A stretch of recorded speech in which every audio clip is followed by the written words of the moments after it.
Number 4 અભિપ્રાય. આત્મ ઉપાસક આત્મીય બંધુ અને બહેનો ઉવેહીનમ બહ્યાય લોગમ.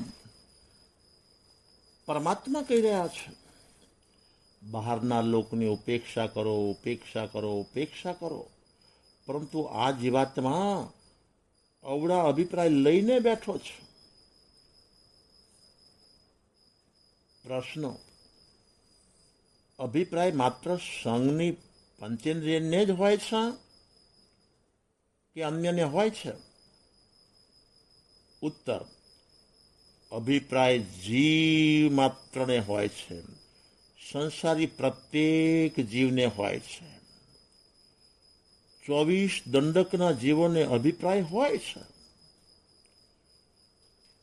સંજ્ઞીના 16 દંડકો મનના માધ્યમે પોતે પોતાનો અભિપ્રાય પ્રગટ કરી શકે છે. બાકી 8 દંડકના જે જીવો છે એમના પાસે મનનું સાધન નથી, જેથી એ સંઘની પંચેન્દ્રિયની જેમ પ્રગટ કરી શકતા નથી. બાકી અભિપ્રાય તો હોય છે. પરમા સુખ બુદ્ધિની કલ્પના, પરમા સુખ બુદ્ધિરૂપ અભિપ્રાય અબૂઝ આત્માઓ દરેકને હોય છે. તો પૃથ્વી કાયાદિ એકેન્દ્રિય જે છે ને એમને પણ પરમાં મારું સુખ છે, મારું સુખ છે, મારું સુખ છે અભિપ્રાય તો છે જ. અને વિકલેન્દ્રિયમાં કીડી જેવી કીડી પણ સાકર માટે દોડે તો છે જ ને. તો જોજો, સાકર કીડીને પકડતી નથી, કીડી સાકરને પકડે છે. એવી રીતે બંગલો મને ને તમને પકડતો નથી, પરંતુ માનવી જેવો માનવી બંગલાને પકડે છે. ધન જેવું ધન માનવને પકડતું નથી, પરંતુ માનવ જેવો માનવ ધનને પકડે છે, પરને પકડે છે. આ અભિપ્રાય છે.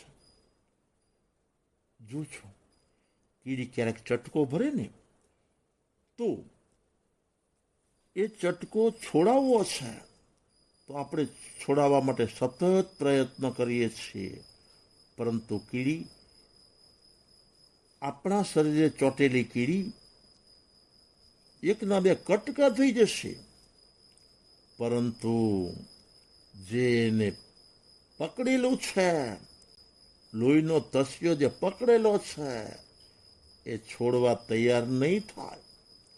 માનવ પોતાનો અભિપ્રાય રાખવા માટે જાન આપવા તૈયાર છે, પરંતુ અભિપ્રાય છોડવા તૈયાર નથી.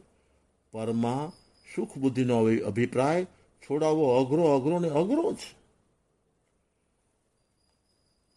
હવે જોજો, આપણા બધાનું સહવર્તી જીવન છે. જાવ જીવ આપણે સહવર્તીઓ સાથે જ રહેવાનું છે. સહવર્તી જીવન એટલે સહેલી ભાષામાં કહું ને, આગમ ભાષામાં કહું તો ધનના અને સાર્થવા અને વિજય ચોર જ છીએ. આપણે ધનના સાર્થવા છે તો સામેલો વિજય ચોર છે. આપણે જો પોતે વિજય ચોર છીએ તો સામેલો ધનના સાર્થવા છે. સહવર્તી આવ્યા ને ત્યારે તો બહુ નજીક હતા. હવે દૂર થઈ ગયા છે. આ દૂરથી દૂર કોણ લઈ ગયું છે? અન્ય સાથે રહેવાનું છતાં એકબીજા મનથી દૂર થઈ ગયા છે. કોણ લઈ ગયું છે? બસ બીજું કોઈ નહીં, પોતાનો મિથ્યા અભિપ્રાય. એકબીજા માટે અભિપ્રાય પકડાઈ ગયો, આગળ વધીને અભિપ્રાયની ગાંઠ બંધાઈ ગઈ, એટલે એકબીજાથી દૂર થઈ ગયા છે. આનો ઉકેલ કોઈ ન લાવી શકે. પોતે અભિપ્રાય છોડે તો ઉકેલ આવે, બાકી કોઈના અભિપ્રાય કોઈ છોડાવી ના શકે. આ મિથ્યાભિપ્રાય જ અનંતાનુબંધી ક્રોધ, માન, માયા, લોભ રૂપ છે. બસ આજે આટલું જ, બાકી અવસરે. વિલ્યપાલ્લા, મુંબઈ, સંવત 2076, જેઠવદી 30, સોમવાર, તારીખ 8/6/2020.